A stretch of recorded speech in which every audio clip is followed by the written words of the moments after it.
130 millions, c'est le nombre de femmes et de filles vivant avec une mutilation génitale dans le monde, selon le rapport de 2013 de l'UNICEF.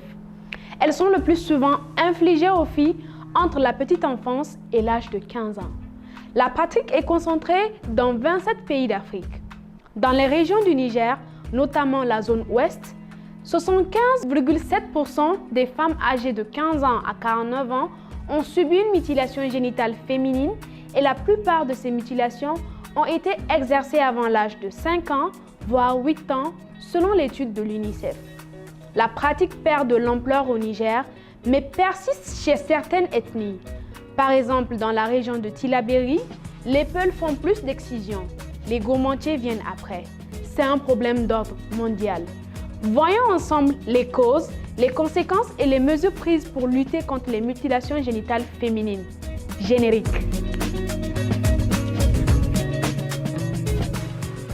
Les mutilations génitales féminines ou excisions désignent l'ablation totale ou partielle des organes génitaux féminins externes, généralement réalisée par un exciseur traditionnel avec un couteau ou une lame de rasoir, avec ou sans anesthésie. Les procédures varient selon les régions et les groupes ethniques. Elles peuvent aller de l'ablation totale ou partielle du prépuce du clitoris, à l'ablation partielle ou totale du clitoris et des lèvres, voire à la suture des lèvres pour fermer la vulve, et à toutes les interventions néfastes au niveau des organes génitaux féminins à des fins non médicales, par exemple piquer, percer, inciser, racler et cautériser les organes génitaux. Le type de mutilation génitale féminine couramment pratiquée au Niger est l'entaille avec la chair enlevée. L'origine est inconnue, mais elles sont profondément ancrées dans les traditions de nombreux groupes où elles sont associées à la pureté, à la chasteté et constituent un rite de passage à l'âge adulte. Les opérations sont habituellement organisées par les femmes, tant pour des raisons d'honneur et de fierté que par obligation sociale. Dans d'autres, elles constituent un moyen d'empêcher la sexualité des filles ou de garantir leur chasteté. Ni l'islam, ni le christianisme n'approuvent les mutilations génitales féminines. Pourtant, les textes religieux sont souvent brandis pour les justifier. Le type de mutilation génitale couramment pratiquée au Niger est l'entaille avec chair enlevée.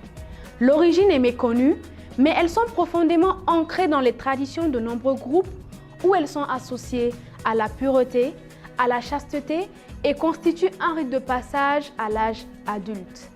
Les opérations sont habituellement organisées par les femmes, tant pour des raisons d'honneur et de fierté que par obligation sociale. Dans d'autres régions, elles constituent un moyen d'empêcher la sexualité des filles ou de garantir leur chasteté. Souvent, les textes religieux sont brandis pour les justifier.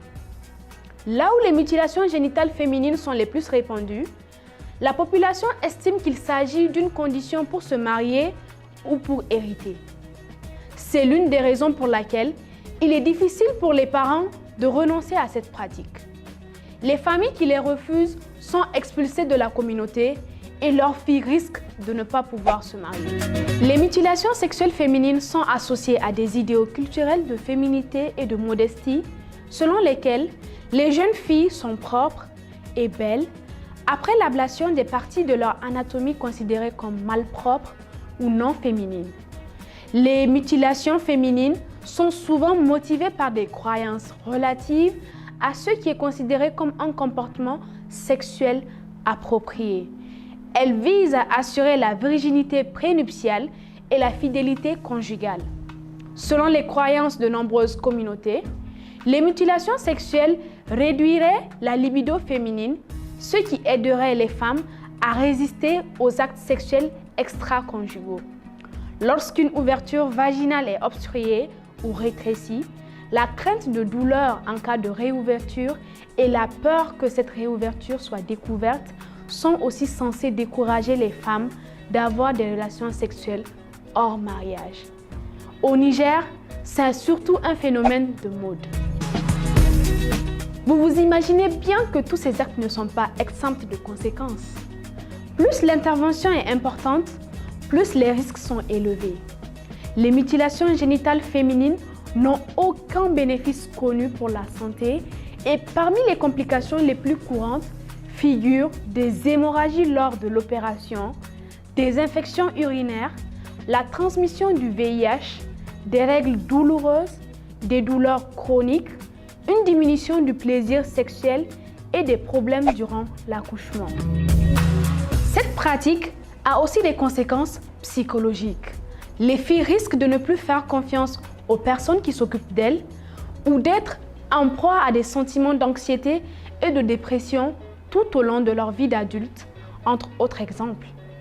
À l'âge adulte, les filles ayant subi une mutilation génitale féminine ont plus de risques de souffrir d'infertilité ou de rencontrer des complications lors de l'accouchement, telles qu'une hémorragie du postpartum ou un décès néonatal précoce.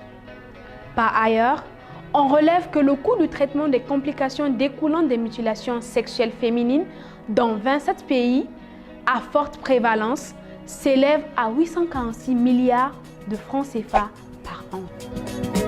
Quelle que soit leur forme, les mutilations génitales féminines constituent une violation des principes universels des droits humains. Elles violent les principes d'égalité et de non-discrimination liés au genre. Elles violent le droit à une vie exempte de torture et de traitements cruels, inhumains ou dégradants. Elles violent aussi le droit au meilleur état de santé possible, le droit à l'intégrité physique ainsi que les droits de l'enfant. Dans les cas les plus graves, elles violent même le droit à la vie. Les mutilations génitales féminines sont interdites ou restreintes dans la plupart des pays où elles sont pratiquées, mais les législations sont souvent peu appliquées. Depuis les années 1970, des actions internationales ont été menées pour mettre un terme à ces pratiques et elles sont considérées comme des violations des droits humains par les Nations Unies. La Journée internationale de lutte contre les mutilations génitales féminines, Tolérance Zéro, est commémorée chaque année le 6 février partout dans le monde à travers des plaidoyers et des actions concrètes avec pour objectif d'enrayer cette vieille pratique qui porte atteinte à l'intégrité physique de la femme et qui viole par conséquent son droit le plus élémentaire. Dans certains pays, les mutilations génitales féminines sont tout aussi courantes aujourd'hui qu'elles l'étaient il y a 30 ans. Bien qu'elles soient reconnues à l'échelle internationale comme une violation des droits humains, les mutilations génitales féminines existent toujours pour différentes raisons. Ces pratiques sont à bannir. Elles sont même punies par la loi et peuvent conduire en prison.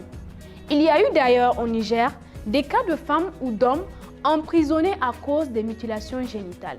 Ça donne de l'espoir que ces pratiques soient un jour supprimées du Niger et pourquoi pas dans le reste du monde entier. Avez-vous des témoignages dont vous voulez nous faire part? Laissez-les dans les commentaires. On se retrouve dans votre grand journal des sujets tabous au prochain numéro. Au revoir.